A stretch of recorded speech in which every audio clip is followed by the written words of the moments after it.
So we are back to the Spirits book, and we are on book 2, chapter 2. Last week we read the first question on materialism, but because there are only 2 questions on this item, I'm going to ask Philip to read both questions together, starting from the first, from 147. Philip, thank you. 147. Why do atomists, physiologists, and those who study natural sciences generally accept materialism? Physiologists relate everything to their senses. Human pride fancies knowing not everything and refuses to admit that there are things that transcend human intelligence. Science itself even spawns arrogance, since scientists think that nature can hide nothing from them. Number 48. It is unfortunate that materialism is a consequence of scientific studies that should, quite the contrary, show people the superiority of the divine intelligence that governs the world. Should we conclude that those who embrace those studies are dangerous? Materialism, rather than being a consequence of those studies, is a false result arrived at by individuals who have drawn incorrect conclusions. These conclusions cause errors in perception and distort practically everything, including the best things. The idea of nothingness perplexes them more than they let on, and those who proclaim their materialistic convictions the loudest are more often than not brash rather than brave. Most materialists only cling to this belief because they have nothing with which to fill the void. Throw a firm line to those who only see a gaping void before them, and they will grasp it eagerly. It is an aberration of the intelligence that leads some to see nothing in organic beings but the action of matter, and attribute all the phenomena of existence to this action. They see the human body as the action of an electrical machine. They have studied the mechanism of life only in terms of the functioning of the body organs. When they see this life terminated by the splitting of a single thread, they see nothing but this thread. They have looked to see whether anything remained, and never having witnessed the soul departing from the body, conclude that everything can be reduced to matter simply because this machine has become nothing more to them than an inert mass of flesh. To them, death is the extinction of all thought. This is a very dreary perception, because then good and evil would have no purpose, and every person would be vindicated in thinking only of oneself. All thoughts and actions would fall to the wayside in favor of material satisfaction. All social ties would be broken, and the purest feelings would be destroyed forever. Fortunately, these ideas are only kept by the few rather than the general population. Their extent may even be limited to individual opinions because they have not been officially established in any doctrine. A society founded on such a basis would contain the poison for its own downfall, and its members would tear each other apart like vicious beasts. Human beings instinctively believe that things do not end with this life. They are petrified of oblivion. Regardless of how strongly they attack the idea of a future life, very few do not reflect on what lies in store for them upon death. The thought of permanently departing from life is horrifying. Who could honestly view with complete apathy the prospect of being separated from loved ones forever? who could confidently stare down the immense void of nothingness before them that will swallow up all their faculties and hopes and calmly say to themselves, there is nothing after death and it will all be over. In a few days, no memory of me will remain in the minds of those who survived me, and the earth will bear no trace of my existence. All the good that I have done will be forgotten by the ingrates whom I have helped. There is nothing to reward me for this, no other prospect other than my body being devoured by worms. Isn't there something frightening and chilling in this picture? Religion teaches us that our destiny could not be this bleak, and reason confirms it. But this vague and indefinite future does not satisfy our natural desire for proof. It is this lack of proof that generates doubt. We have a soul, but what is it? Does it have a form, an appearance of any kind? Is it limited or undefined? Some say that it is a breath of God, others that it is a spark or even part of the great whole, the principle of life and intelligence.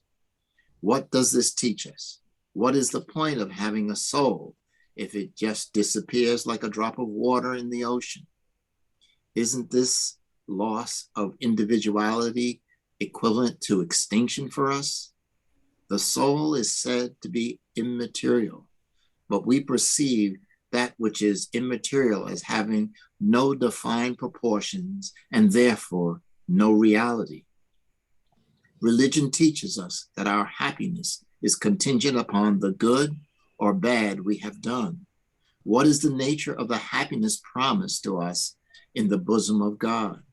Is it supreme happiness, eternal contemplation, with no other purpose than singing the praises of the Creator?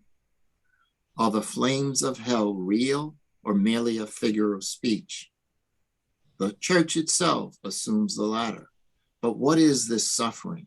Where does it take place? In short, what will we do and see in this other world that is awaiting us all? It is maintained that no one has ever come back to give us an account of that world. This simply is not true, and the mission of Spiritism is to enlighten us regarding this future and enable us, up to a certain point, to touch it and see it, not just through reasoning, but via the substantiation of facts. Spirit communication has eliminated the need for mere presumption or probability that poets embellish with fictitious and allegorical images, serving only to deceive us. It is a reality thrust before us and the beings that live in the spirit world to come and describe their situations to us. They tell us what they are doing, recount the details of their new life, and show us the inevitable fate awaiting each of us according to our merits and wrongdoings. Is this anti-religious? No, it is quite the opposite, since it provides skeptics with faith and inspires half-hearted believers with renewed passions.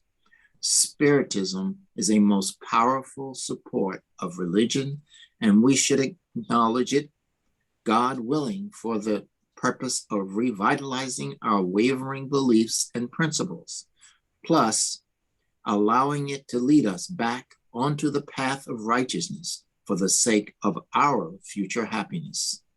Okay, thanks, Philip. So, materialism, the belief that all that exists is in the physical realm, that nothing exists beyond the physical realm. So the materialists believe that our life ends with the end of the physical body, that we are created at the moment of birth and it ends at the death of the physical body. And at that time, remember, middle of the 19th century, science had recently been able to separate itself from religion, and coming from under the complete dominance and impositions of the church, they moved to the other extreme, rejecting and renegating everything that was spiritual. Now, this was, of course, not done by everyone, because we have, and I mentioned last week, we have many of the 19th century philosophers, scientists, and mathematicians, and all the others that were spiritual, in the sense that they believed in something beyond the physical body. Okay, and we have from Alexander Graham Bell to Marie Curie to Einstein, to Solzhenitsyn, the writer, to Albert Schweitzer, and many, many others. Arthur C. Clarke, that wrote 2001 Space Odyssey. They all have some sort of spiritual belief. And again, remember that we classified, according to the definition of materialism, we classify everyone that it's not a materialist, that believe in any form of survival of the soul, as a spiritualist, right? We mentioned this before, that Kardec created the word spiritism to differentiate it from spiritualism, because in spiritualism puts together everybody that believes in the spiritual world, in the survival of the soul, and spiritism are for those that follow the spiritist codification and the teachings of Kardec. So from there to today, we know that the number of those that do not believe in anything, materialists, atheists, grew, but it never became a majority anywhere. You go to even to countries like China, that has a large number of those that do not believe in the afterlife, is still a minority compared to the population. In this country, it's a little more than 10%, those that do not believe in life after death. In Europe, it's a little bit more. It's probably, depending on the country, it goes from 15 to 30%. But it's still the minority. And that's different from people moving away from religion, okay? Because religion, with its dogmas and its impositions, they make people move away from it,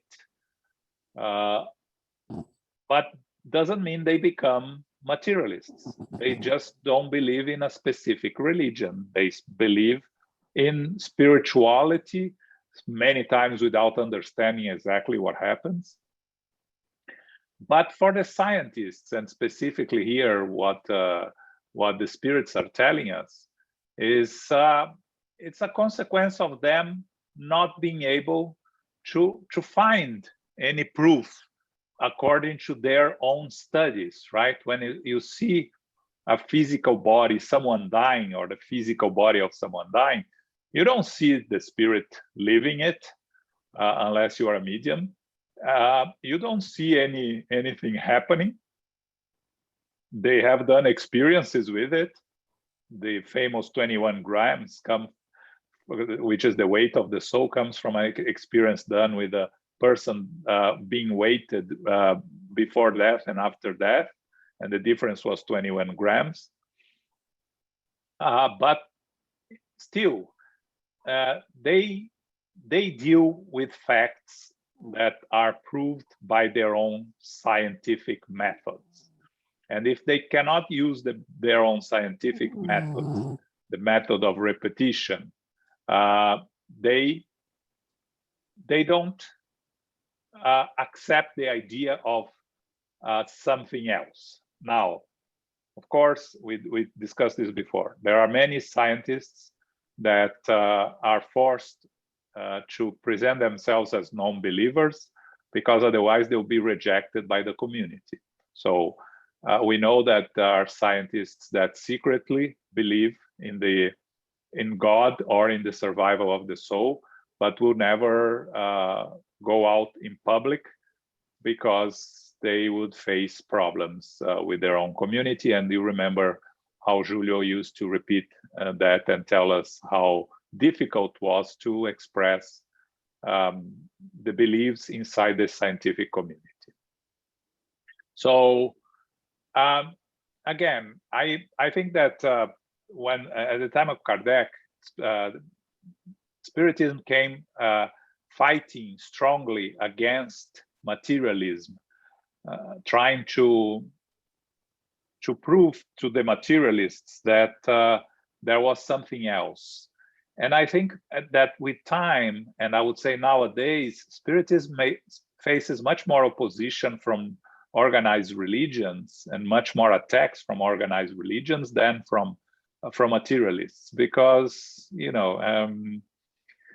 as I say, sometimes I say jokingly, you never saw a fanatic materialism going there and killing people in the name of materialism, right? And you see religious fanatics doing that in the name of their religions. So in that sense, they are, what can we say about the materialists? Well, they need to find out, and worst case scenario, when they go back to the spiritual world, they'll find out that their life continues. It may take a while for them to accept. First, they'll have to understand that the physical body has died, and sometimes it takes a while. Maybe they'll be unconscious for some time also, but eventually they'll have to face the reality, like all of us. So, I think that it's important for us to understand the reasons for the materialists, for the atheists, and I understand the concept of not understanding a just God, looking at just what's happening inside this world, and all the injustices that you see out there.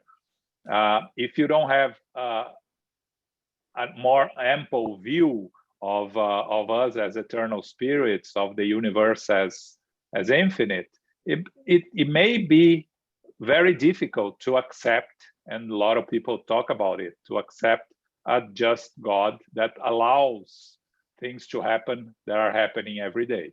And Spiritism comes to our help and assist and help and understand the reasons. So after that, Kardec goes in a very long explanation when he talks about the materialists and why it doesn't make much sense, and that it must be very difficult to not see anything beyond the physical body. And he brings the idea of that we instinctively believe that things do not end with this life. And that's very real, because since the primitive times and since we were primitive spirits, we always had a notion of something beyond, right?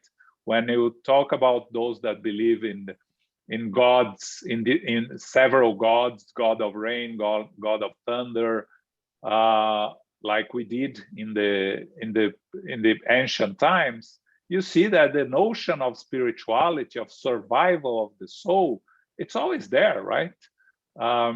You think of the Egyptians when they mummified their kings and pharaohs and buried them with all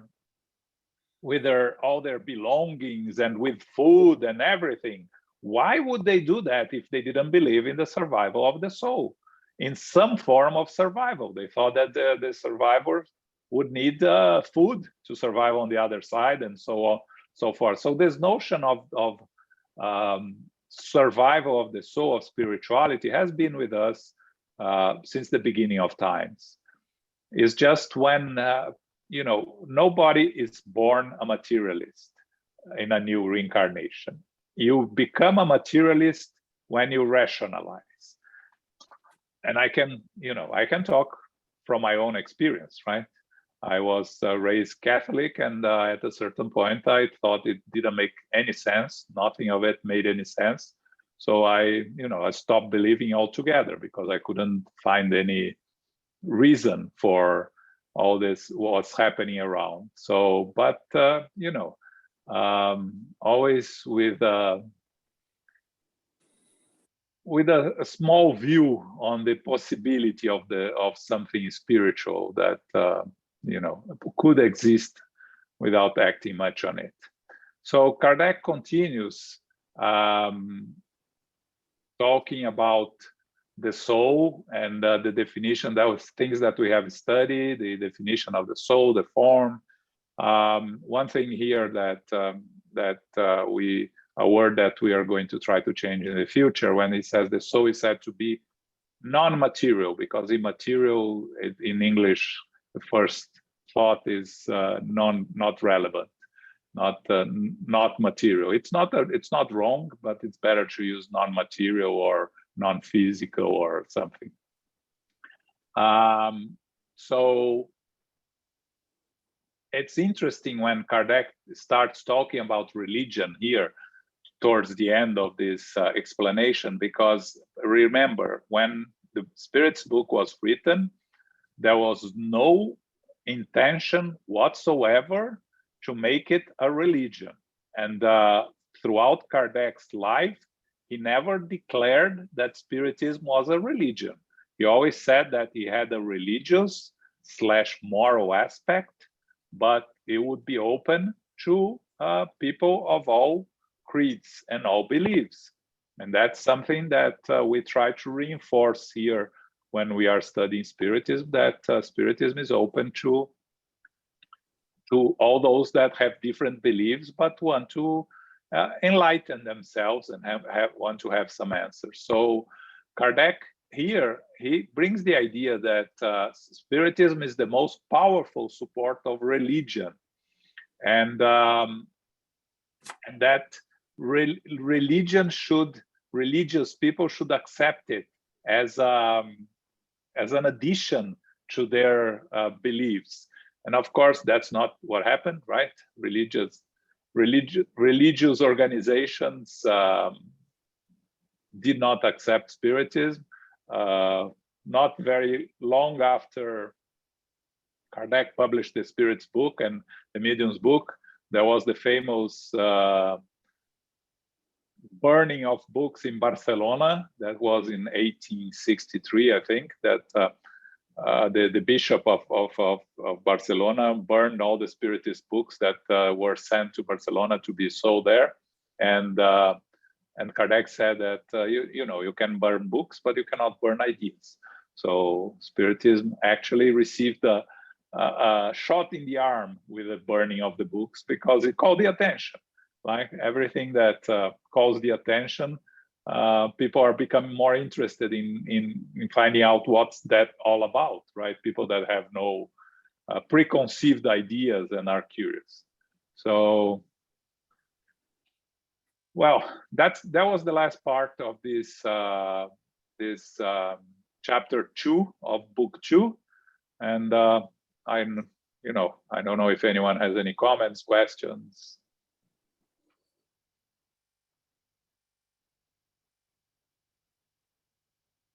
I have a question. I have a question, John. Go ahead, Sure. Luis, if you want. No, you first, please. I was having trouble finding my mouse and clicking. Please go ahead. Go, Marisa. Okay. Sure. So, João, now it's not a mystery anymore about there is life after death, or better, you are alive after death. So, because I've heard and I've seen a lot of in YouTube and Google in my search about near death, Mm-hmm. and And all of them, most of them say the same thing. Yes, we are here, as we learned in the Spiritism, that we are here as a school. We are learning, and then you go back to the real life. And they come back, as not their time to be death already, so they come back, and they tell about their experience. And most of them says that the message is about pure love. When they're there, is all about love, but not the love that you feel here in this planet. And they come back more sensitive, they can see what the person is talking about, if the person is okay, is a good person, or is an ignorant person. So that means it's there. Everybody can see that you are here en passant. The true life is over there. And when they are there, everybody is one. There is no, it's not individual. Everybody says that they are part of everything, from the universe, the planets, the plants, everything. So that, I mean, it's not a mystery anymore for us about the subject. Yeah, it's not. But many people ignore it or refuse to believe. Many people don't want to pay attention to it because of lack of interest. Many people just say that, I don't believe in any of those things. So they are the deniers of the near-death experience, saying that it's just the brain activity, that is just illusion. So again, what we cannot do is try to force any ideas on anyone that is not interested. So we can only work on improving ourselves and trying to help those that are curious and want to understand better. But for those that are not interested, they're not interested. Their time will come. So we shouldn't, every time I read people trying to deny the existence of mediumship, their arguments, it's so much more difficult to prove. Like you take Chico Xavier, for instance, right? Mm-hmm. To prove that what he received comes from him or from his mind or from the universal collective mind or many absurd theories, and when the mediumship explanation is so simple, right? But people want to believe in what they believe, and I agree with you. There is plenty of explanations, plenty of proofs for those that are interested. For those that are not, what can we do? They have their own time. Yeah, exactly. So even it's who is enlightened after experience, and like us, you study about this. It's not important to prove to anybody else. Anybody, you can respect any opinion, and let's go forward. So the message is love. So let's look at what kind of such a special love that Jesus left the message to us. I think this has been looking for. So without charity, there is no salvation. That's the Spiritist maxim, and that's what we have to follow. Yeah, it's this one, but there is something else beyond the charity. I don't know. That's what I'm looking for now in my life. Okay. So let's go forward. Yeah, no, you get there. You get there. Thank you, João. Thanks, Luis. I'd like to make sure, Paco. A question, I guess. Go ahead. Yeah, is there a possibility that those people who are so attached to this materialism perspective or materialistic perspective, isn't that part of the evolvement they have to go through until they get to the point in which they are able to see? Am I making sense? Is it part of? It can be. Yeah, it can be, definitely. It can be. This normally the spirits say that it's a result of selfishness, pride and selfishness, right? Because they don't want to accept that there is something superior to them. But I don't think that explains everyone. I think it explains part of it. Yeah, I agree. It's we have to go through different experiences, and some people, because of you have to remember, a lot of us carry traumas from our previous existences from religious persecutions, right? Exactly. Yes. For the Inquisition, the Crusades, and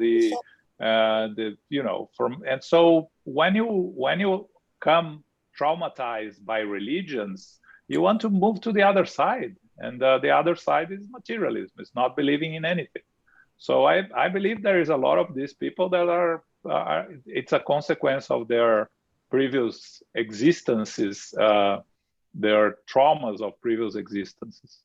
But and that's what we will take them, right? To go to the other side, rationalize, and then it reaches a point that you have to have some hope. And it may not have come in this life. It may come back in the spiritual world. But when all this no future stops making sense, they'll have to find alternatives. But until then, maybe they're comfortable with the idea. Exactly. I would only change the word "have to go through" to "they choose to go through." The idea of "they have to go through" to me doesn't sound right, as we need to go through that experience in order to progress. And I think it's more of a choice than have to. Yeah. Regardless of previous experiences. That's exactly. That's a much better word. That's true. Yeah, I agree completely, Elmo. Definitely. Luis, you were waiting there. If I might, I think I'll take the microphone for a short while. Actually, in the end, what I really want to ask you, João, is your opinion about something. But allow me to say 2 or 3 things before. First, for Marisa, I think she was asking about something beyond charity. We should always give a broad sense to charity. Charity is not giving alms. Charity is giving yourself to others, whoever they are, without asking in return. Is a kind word. It is being good. A lot of that is inside charity. So do not have a narrow view towards the word. But that's just a side thing. João, I believe there will always be dissent regarding one idea, even an obvious idea. And terraplanists, they are a good example of that. Even obvious truths can be denied and will have followers. Maybe one or another is sincere, but I would guess that many of those just have their own interests on, tagging along one particular dissent idea. Personal agendas. Personal agendas, looking for power or money or whatever, okay? And I like the terraplanist concept because I hope none of you are terraplanists, but hardly there is anything easier to prove that the Earth's not flat, okay? Anyway, what I wonder, and I ask your opinion, João, is in the introduction of the book of the Spirits, of the Spiritist book, Kardec states clearly that we spiritists, should not try to sell our ideas. We should keep the doors open. Um, if I remind well, that's clearly stated there. We're not supposed to be proselytists of our ideas. And I wonder, and this is what I ask your opinion, because, and by the way, before I ask your opinion, I should say something. I would like to correct something that you said. You said that materialists are not terrorists. Actually, throughout history, they made serious damages to humanity. You could say that Stalin's pogroms were a result of Engel's ideas, eventually absorbed by other philosophers that supported the Marxist-Leninist movement and ended up in, you know what I'm talking about. So those guys are tough also. Both currents, I believe, made a lot of damage to humanity. But what I wonder is why Kardec in 1860, and we know he believed he shouldn't be proselytist. He wasted, because this long set of paragraphs, this is his comments, his notes. It's not a reproduction of what the Spirits taught. And he's fighting to defend his idea. And I wonder, why do you think that at that time he felt the need to, use 2 pages of the Spirit's book to defend that? My opinion is what I said before. At that time, materialism was growing. The ones that were rejecting religion and moving to the other side was growing, and I believe that Kardec, when he started codifying Spiritism, he saw the threat of the materialists as much bigger than the threat of the other side, of the religious and spiritualist side. He actually saw the materialists as a threat to humanity as a whole. And I don't know if he read Marx at that time or not, but Marx was at the same time writing about his ideas, right? So again, in my personal opinion, I think he did that because of the materialists, because of his concern with the growth of materialism. And I think that nowadays he would probably have a somewhat different concern and different view. Again, my opinion. I don't know if Elmo, you have a different opinion or something to add here. No, I don't know if this could be labeled as proselytism. I think it's more concerned in established position of Spiritism as a doctrine. I don't think he's going to the squares and screaming out loud the Spiritism is good and materialism is bad. It's in the book, and I don't know if that would be, I would call it proselytism.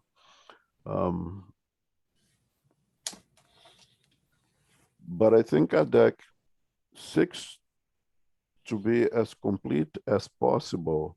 And I think as I have said before, some of the questions that he places in this book, he knows the answers very well. He didn't have to ask. But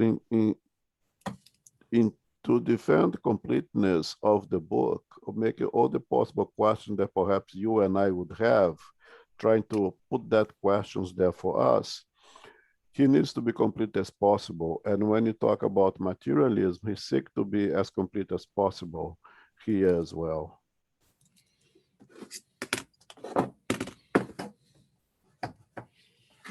Okay.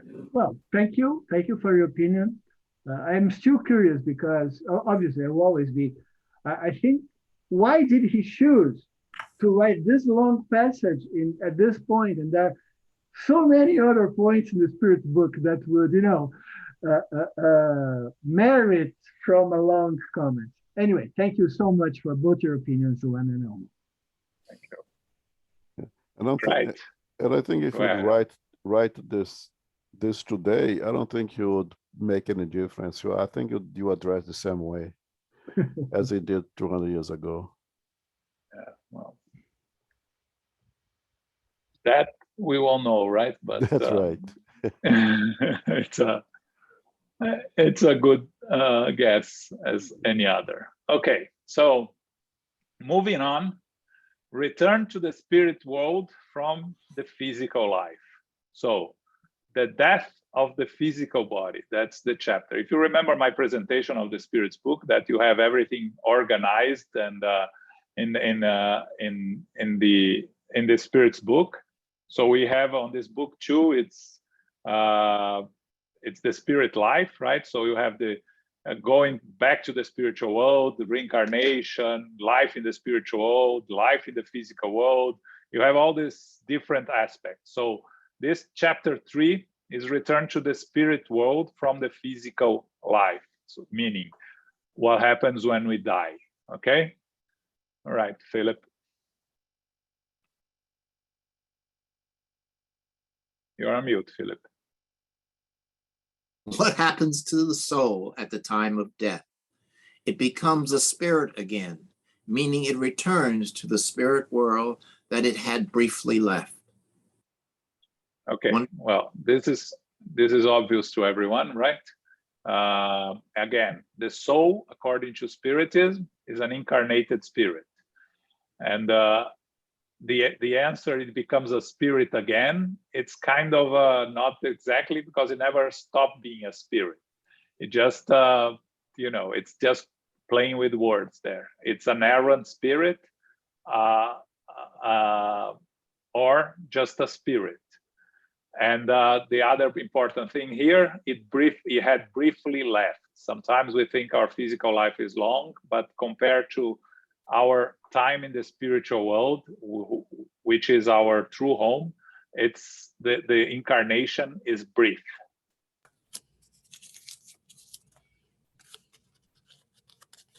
Okay. Continue. Next. Yeah. Does the soul maintain its individuality after death? Yes, it never loses it. What would it be if it did not preserve it? How does the soul retain its consciousness since it no longer has its material body? It still has a unique fluid, which it draws from the atmosphere of its planet and represents the outer shell of its last incarnation, its perispirit. Does the soul take anything of this life away with it? Only the memory of it and the desire to move on to a better world. This memory may be sweet or bitter, depending on the course of the life it has left. The more advanced its purification, the more clearly it recognizes the futility of what it has left behind on earth. Okay, a lot of very important concepts here that we have to understand and to build on the life in the spiritual world. The first and more important thing here is that the soul maintains its individuality after death. So we, like we said many times, we go back to the spiritual world. We don't lose anything in terms of who we are. We continue to be exactly who we were the day before the death of our physical body. So that's an important concept because it justifies the need to evolve in the physical existence when we are living in the physical world.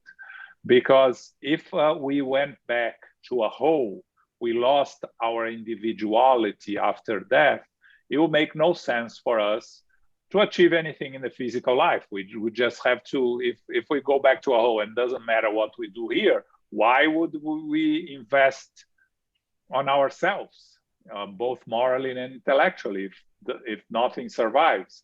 So the concept of the individuality being preserved after the death of the physical body, it's very important in terms of how we behave ourselves when we are incarnated. And then again, the idea of the perispirit, that is our spiritual body. And the important concept here is that that the Spirit says that we have a unique fluid that is drawn from the atmosphere of its planet and represents the outer shell, meaning the matter that forms the perispirit is drawn from the planet that we are incarnated. And this is a concept that causes a lot of confusion and a lot of questions. So when we move to a different planet, our perispirit is going to change itself to the fluids that belong to that other planet, and will take its material, its matter, from the other planet. So that's an important concept also when we talk about our spiritual body, our perispirit. And another very important concept, what do we take away from this life? And the spirits tell us our memory and everything that we achieved morally and intellectually, nothing that we achieved materially. So the more advanced we are, the more clearly we understand that what we left behind on earth is not relevant in terms of material possessions. Of course, the relationships that we leave behind, they will, if they are true relationships, they are based in true love, love in the sense of agape, right? The universal love. They will stay with us. The separation is temporary. We will never be completely separated from the ones that we truly love, our universal family.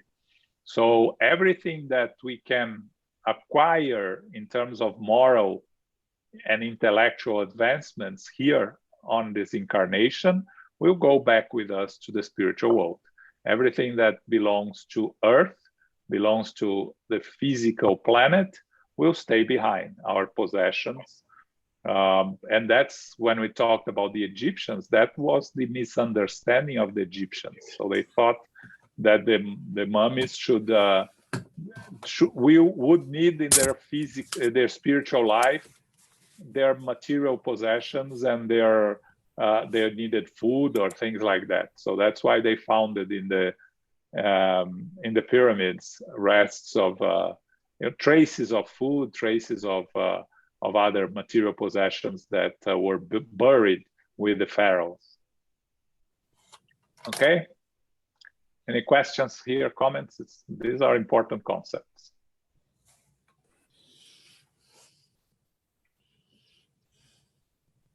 No, everybody understands very well. Good. All right. And then we go back to universal whole. What should we think of the opinion that the soul returns to the universal whole after death? Do all spirits not constitute a whole? Is this whole not a world? When you are a part of a group, you form an integral part thereof, yet your individuality is still preserved.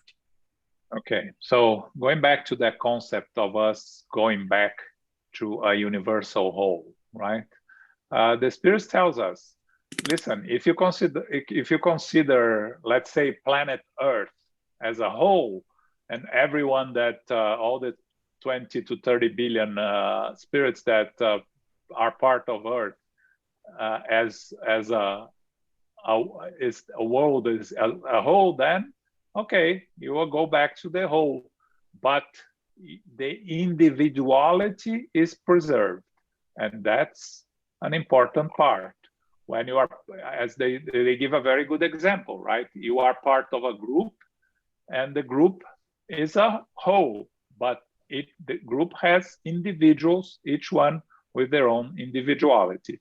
So that's the concept that the spirits are trying to convey to us here, for us to understand the difference in the returning to a whole and losing individuality, which are different things. Okay.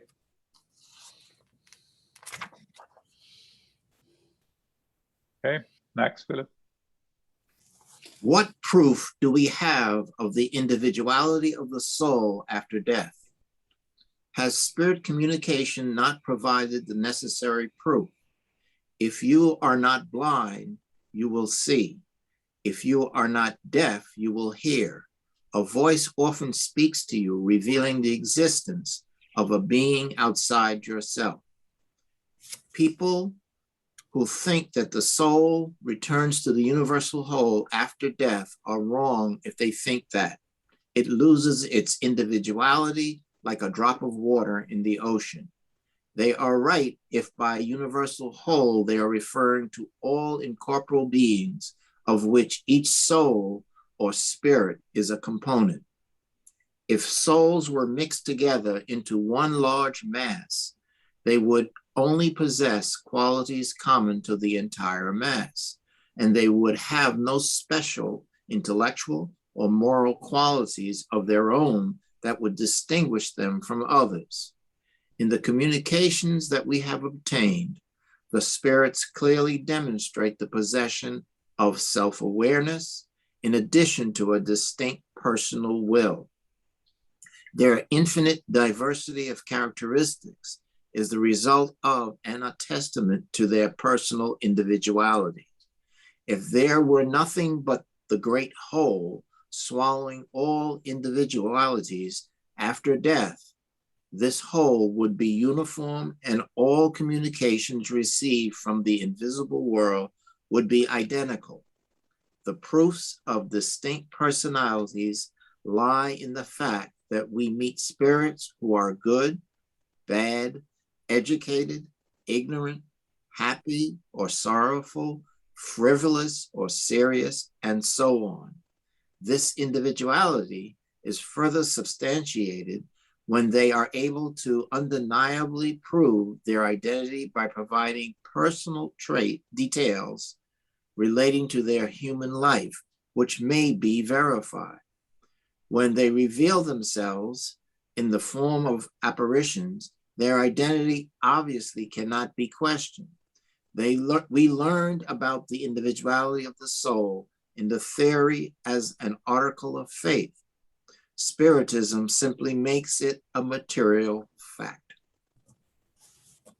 Okay, so the question from Kardec is, we survive after death. So where's the proof?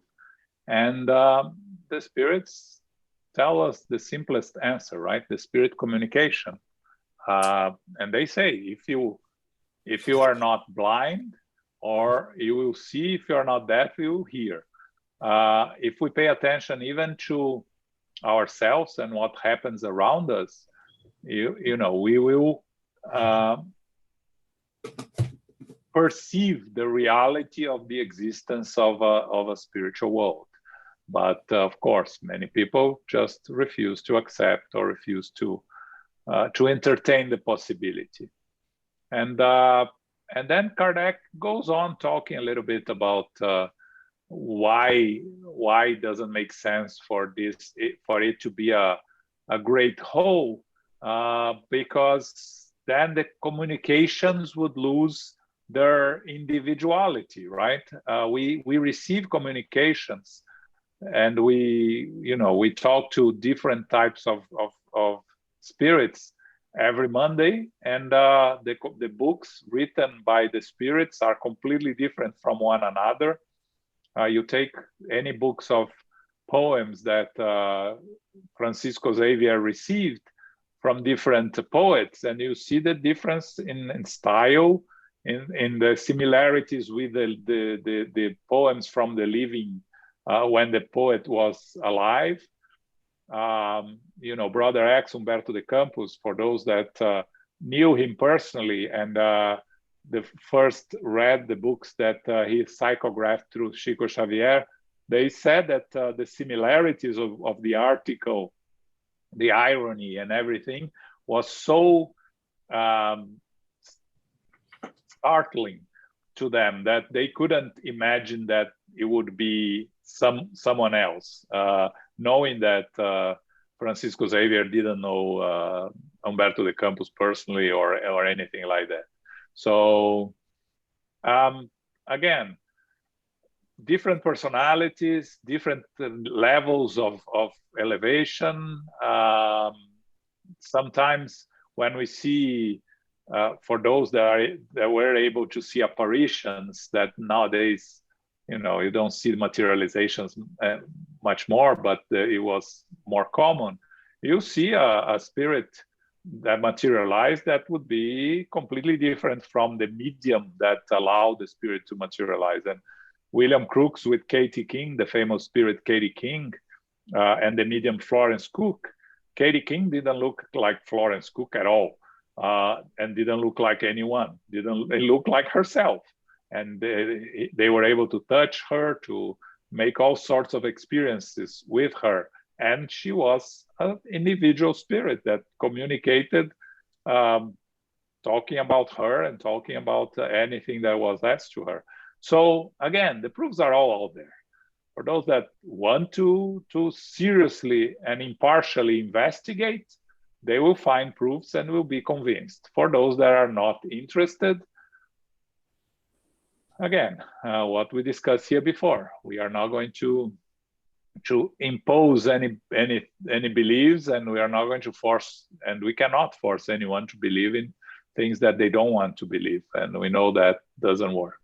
So let us just finish this item, Philip, because then we have 2 minutes left. 153. How should we interpret eternal life? The life of the spirit is eternal, while that of the body is ephemeral. When the body dies, the soul re-enters eternal life. Would it be more accurate to use the term eternal life for that of purified spirits, as they have reached relative perfection and no longer endure any trials or tribulations? That would be eternal happiness, but this is a question of words. You may call things whatever you want, provided you reach a collective agreement among yourselves regarding the meaning. Okay, so when I talk about eternal life, we discussed this before, that spirit is created at a certain point, but then it's eternal, and it has no end. So the life of the spirit is eternal. We know the body dies, and the spirit goes back to eternal life, or goes back to the spiritual world, becomes an errant spirit, wandering spirit, or just a spirit. And then the second question, when Kardec talks about the spirits that reach relative perfection, wouldn't be them more appropriate to call them having eternal life? And the answer from the spirits is very good. That will be eternal happiness. But then it's a question of words, right? You may call everything you want, provided that you have an agreement on how to call. And that's the same thing that we repeat at all times in Spiritism. You have to choose your words, and you have to abide by those words that we choose. So when we say in Spiritism that soul is an incarnated spirit, that's what we use in Spiritism. Doesn't mean that outside Spiritism people can use for different definitions. So when we talk about eternal spirits here, eternal life, in Spiritism we're talking about spirits that, all of spirits that are always progressing and are eternal, meaning have no end. Okay? Questions, comments here?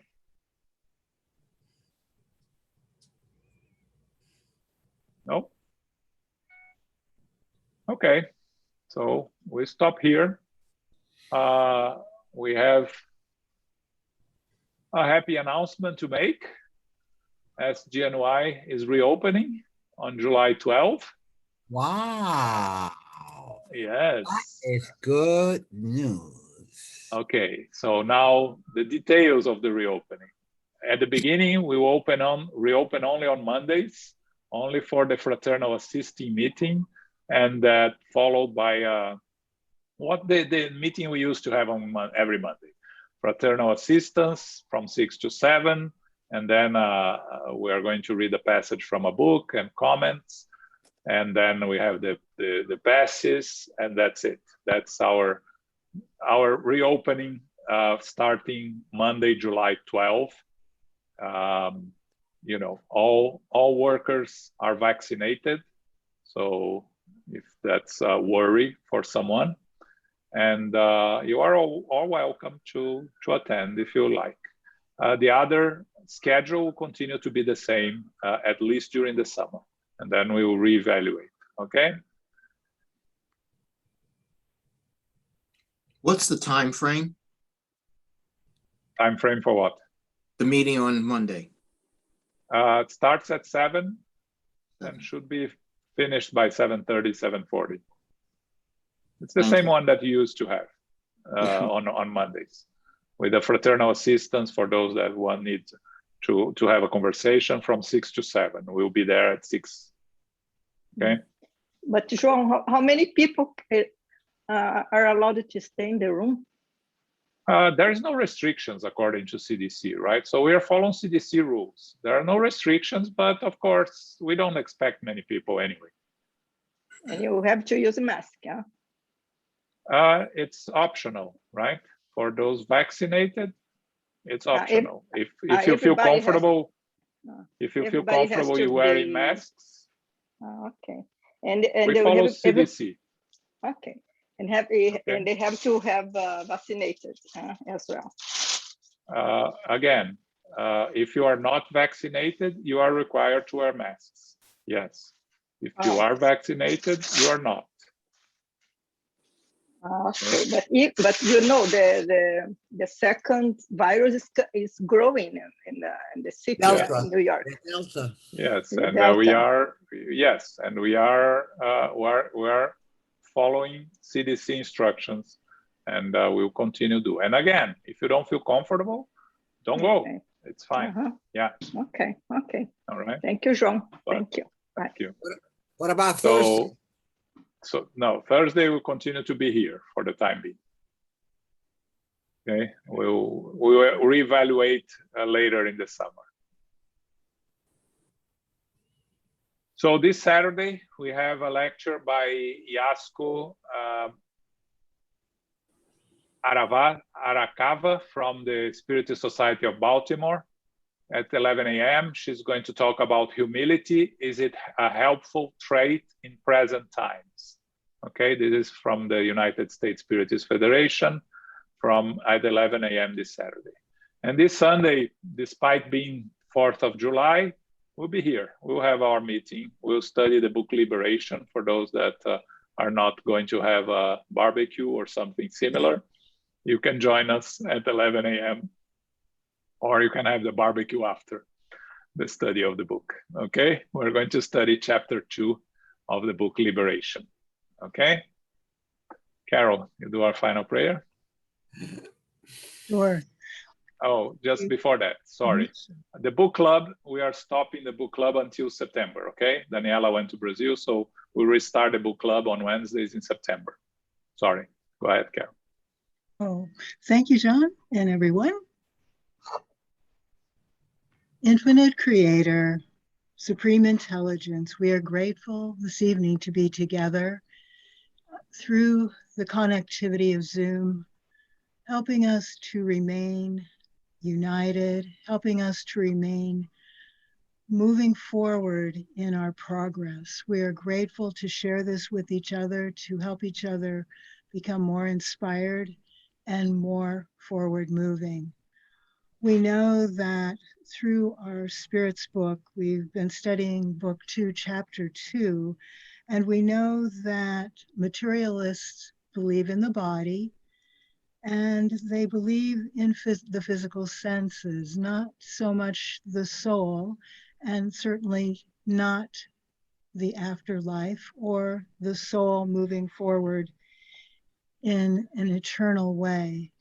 We respect others who may have these beliefs. We do not proselytize, nor do we try to convince people, because each will come to their own conclusion, their own opinion as they are moving forward. We are grateful for what we have learned. We know that this gives us greater sensibility, greater grounding, greater conviction, and in certain ways, an ease in life. We know that through the trials that we have and through the suffering that we go through, we know that there is an ending to it. It is not going to be a permanent, forever situation.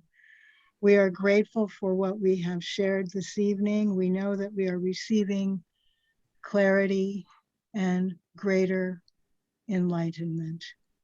As we close this meeting this evening, we humbly and gratefully respect what we have received through our benefactors, the mentors, the guides, those who are with us this evening, encouraging us to move forward on this path.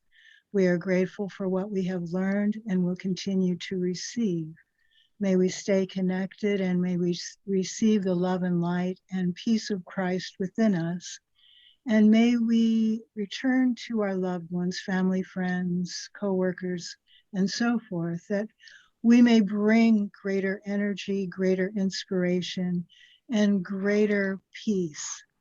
We share this and we use this as a way of being charitable to others. Many ways to do charity, many ways to be of service. We ask to continue with our prayers, with our studies and our mindfulness throughout the week. And may we remind ourselves to go forward as beacons of light. Go forth now in peace, so be it.